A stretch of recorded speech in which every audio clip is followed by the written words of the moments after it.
Hey everybody, this is David, and today I'm going to be talking about The Flash, Season 3, Episode 12, Untouchable. And we got a really good Wally and Barry episode here. Barry is now starting to train Wally a little bit to get him better to become the thing that will help change Iris's destiny, or at least they're hoping it will be.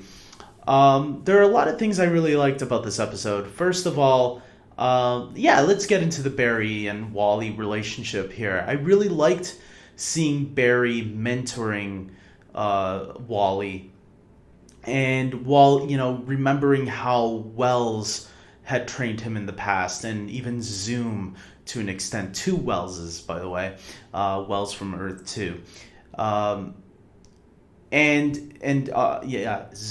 and comparing himself to them, the way they trained him, and now how he's training Wally.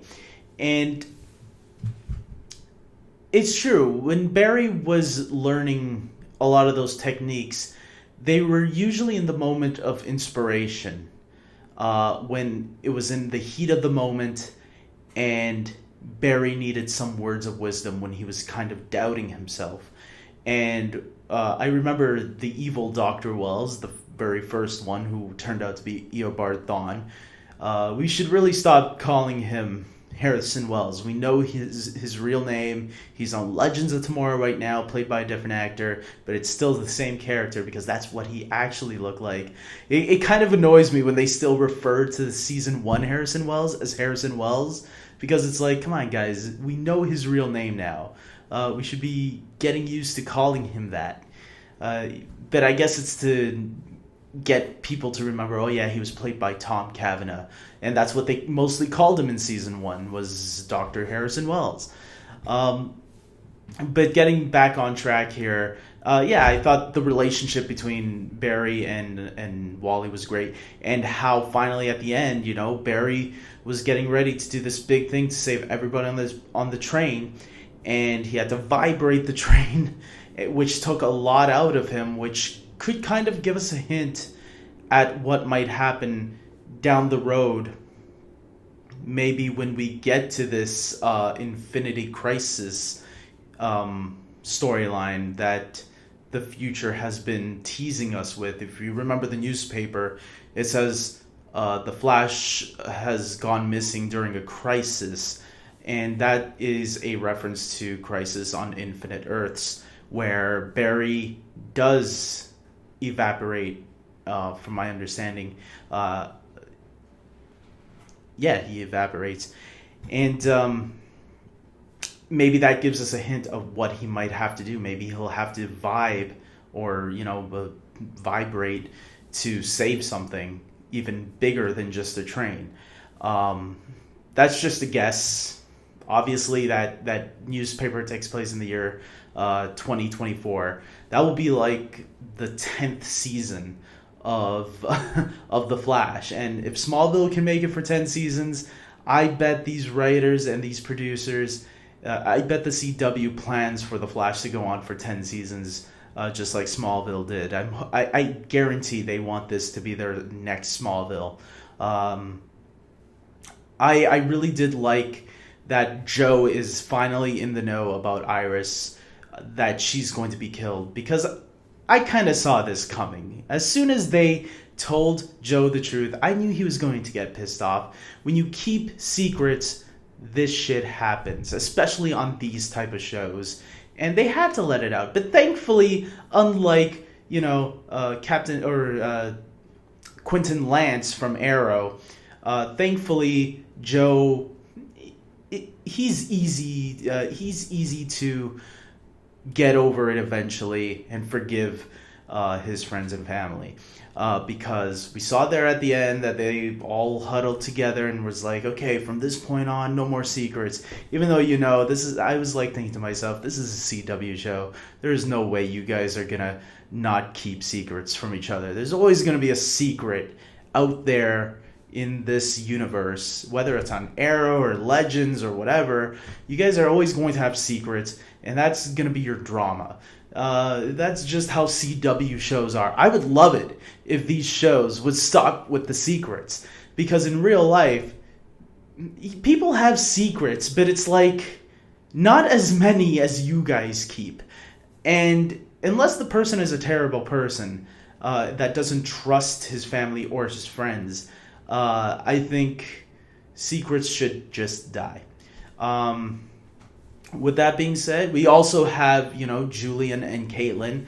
I think I said last week that I would like to see them get together, and it looks like they might. We've seen Julian kind of calm down the beast within Caitlin, This is like a Beauty and the Beast type story, right? It's like reverse. Caitlin is actually the beast within, anyways. Killer Frost. And I liked their, Tom Felton, I think, has good chemistry with Danielle Panabaker. I think there's a little connection there. I like their chemistry. And that little nice ending between them where they both went into the elevator. Hey, let's go get a drink.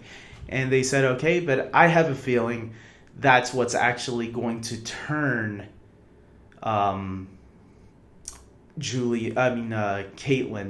into Killer Frost. I think Julian is going to betray the team. There is supposed to be someone that's supposed to betray Barry. At this point, now that the relationship between Caitlin and Julian is going this way, I can see Julian betraying Team Flash. That's what turns Caitlin evil to Killer Frost. And then, that's who's going to be releasing Savitar, because he's going to turn into Dr. Alchemy, and then, oh crap, look what happened. I don't know if it will be because of his own free will, or if, maybe Dr. Alchemy possesses him or something again. We're going to have to wait and see, but so far that's my theory on what's going to be happening down the road. We also got a little tease there at the end, for next week's episode. It looks like Gorilla City. Whoa, the Harrison Wells from Earth 2 is captured by Grodd, and even more, Jesse comes out of that portal from Earth 2, tells Wally, hey, we need help, and it looks like that's what's going to be happening next week. It was really nice to see Jesse back and setting this up, and we know that that's one of the things that Barry's going to have to deal with that's on the board, something about Gorilla City, so there we go. I thought this episode was a really strong episode. I really enjoyed it. I think there's like little nitpicks, like some things that I knew were going to play out the way they did, and I don't know too much about that ending where they were all huddled around, like I said, talking about no more secrets. I'll believe it when I don't see it for a while, and then we'll see. The villain was alright. He was a pretty good villain this week, I thought. Sometimes the villain of the week is kind of a hit and miss. This week, I'd say was an interesting one. Whatever he touches, evaporates or dies, withers, I don't know.